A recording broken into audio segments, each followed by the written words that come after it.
Latest news updates కోసం ఇప్పుడే download చేసుకోండి media effects app. Welcome to media effects. కోవిషీల్డ్ను తయారు చేసే ఆస్ట్రాజెనెక్ ప్రకటనతో భారతదేశంలో పెను దుమారం మొదలైంది. కోవిషీల్డ్ వ్యాక్సిన్ తీసుకున్న వ్యక్తులు ప్రమాదంలో ఉన్నారన్న చర్చ సోషల్ మీడియాలో తీవ్రమైంది. అయితే కరోనా వ్యాక్సిన్ కోవిషీల్డ్ తీసుకున్న వారు పూర్తిగా సురక్షితంగా ఉన్నారని భయపడాల్సిన అవసరం లేదని శాస్త్రవేత్తలు చెబుతున్నారు. భారతదేశ ప్రజలు తీసుకున్న కరోనా వ్యాక్సిన్ కోవిషీల్డ్పై ఆందోళన చెందుతున్న క్రమంలో ఐసీఎంఆర్ మాజీ శాస్త్రవేత్తలు ఓదార్పునిస్తున్నారు. కోవిషీల్డ్ వ్యాక్సిన్ గురించి ఆందోళన చెందాల్సిన అవసరం లేదు. కోవిషీల్డ్ వ్యాక్సిన్ తీసుకున్న వారిలో దుష్ప్రభావాలు చాలా అరుదుగా కనిపిస్తున్నాయన్నారు.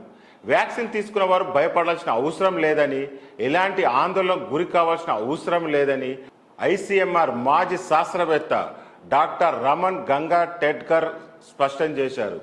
కోవిషీల్డ్ టీకాను పొందిన 1 మిలియన్ అంటే ప్రతి 10 లక్షల మందిలో 7 నుంచి 8 మంది మాత్రమే గుండెపోటు, రక్తం గడ్డ కట్టే ప్రమాదం ఉంటుందని చెప్పారు. అది కూడా మొదటి డోసు తీసుకున్న సమయంలోనే ఉంటుందని రామన్ గారు చెప్పారు.